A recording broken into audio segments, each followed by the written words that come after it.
Hello, ഞാൻ ഇന്ന് ജോലി കഴിഞ്ഞ് വരുമ്പോഴേക്കും മോൾക്ക് നല്ല പനി. അപ്പോൾ ഫുഡ് എന്താ ഉണ്ടാക്കുക പറഞ്ഞിട്ട് ഇങ്ങനെ വിചാരിച്ചതാണ്.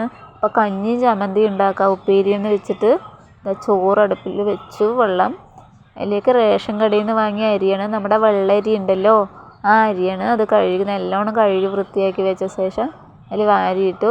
വെള്ളരി ആകുമ്പോൾ നമുക്ക് വേഗം ചോറായി കിട്ടും. വരാൻ സമയം വൈകിയിട്ടുണ്ട്. അപ്പോൾ ശരിയെന്ന് വെച്ചിട്ട് അതന്നെ വിടാമെന്ന് വിചാരിച്ചു. പിന്നെ ഒരു ചമ്മന്തി ഉണ്ടാക്കാമെന്ന് വെച്ചു. അതിന് തേങ്ങ കഷ്ണങ്ങളാക്കി മുറിച്ച് തേങ്ങ ചുട്ടെടുക്കണം. നമ്മുടെ കൊള്ളി ചമ്മന്തിയാണ് ഉണ്ടാക്കാൻ പോകുന്നത്. കൊള്ളി ചമ്മന്തി വെച്ച് മുതിര എന്ന് പറയില്ലേ, പാലക്കാട് കൊള്ളു എന്നാണ് പറയുക.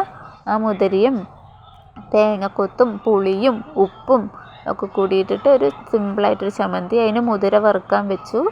വറുത്തതിന് ശേഷം നല്ലോണം ബ്രൗൺ കളറാവണം. നന്നായി വറുത്തെടുത്ത് അതിനൊരു നല്ലൊരു മണം വരും.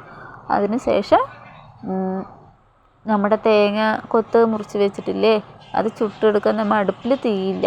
അതുകൊണ്ട് നമുക്ക് ഗ്യാസിൽ തന്നെ അത് വറുത്തെടുക്കാമെന്ന് വെച്ച് ചീനച്ചട്ടിയിൽ ആ തേങ്ങ കൊത്തിട്ടിട്ട് നന്നായിട്ട് വറുക്കണം. മുതിര അതാ പാകത്തിനായിട്ടുണ്ട്. അതിൻ്റെ ഇടയിൽ ഞാൻ ചോറ് വെന്താൻ നോക്കുന്നുണ്ട്. ഞാൻ അരിയിട്ടും കൊണ്ട് പോയതാണ്, ഇല്ല വെന്തിട്ടില്ല. അപ്പോൾ അത് അടച്ച് വെച്ചിട്ട് നമ്മുടെ ആ തേങ്ങ കൊത്തിനെ നന്നായി വറുത്ത് ബ്രൗൺ കളറാകുന്നത് വരെ നമുക്ക് വറുത്തെടുത്ത് വയ്ക്കാം. നന്നായി വറുക്കണം, എന്നാലാണ് കൊള്ളിച്ചമ്മന്തിക്ക് അതിൻ്റെ ടേസ്റ്റ് വരുള്ളൂ. നന്നായി വറുത്ത് നല്ല ബ്രൗൺ കളറാവണം. അതിന് ശേഷം പുളിയൊരു നെല്ലിക്ക വലുപ്പത്തിൽ പുളി എടുത്തിട്ടുണ്ട്. ഉപ്പും വറമുളകാണ് വേണ്ടത്, പക്ഷെ വറമുളകില്ല. വറമുളകില്ലാത്തത് കൊണ്ട് ഞാൻ മുളക് പൊടിയാണ് ഇട്ടത്. മിക്സിൻ്റെ ജാറിലേക്ക് കൊള്ള്, നമ്മുടെ തേങ്ങക്കൊത്ത് വറുത്തത്, പുളി, ഉപ്പ് എന്നിവയൊക്കെ ഇട്ടിട്ട് നന്നായി അരച്ചെടുക്കാം.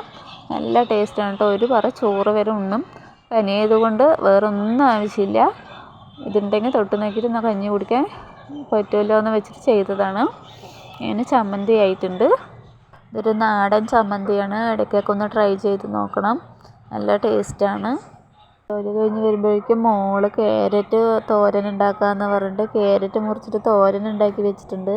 പക്ഷേ അതിൽ തേങ്ങയൊന്നും ഇട്ടിട്ടില്ല, അത് കാരണം ഒത്തിരി ടേസ്റ്റില്ല. അപ്പോൾ ഞാൻ തേങ്ങ ചിരവിയിട്ട് ആ തോരനിലിടാമെന്ന് വെച്ചിട്ട് തേങ്ങയൊക്കെ ചിരവി തോരനിലിട്ട് ക്യാരറ്റ് തോരൻ റെഡിയാക്കിയിട്ടുണ്ട്.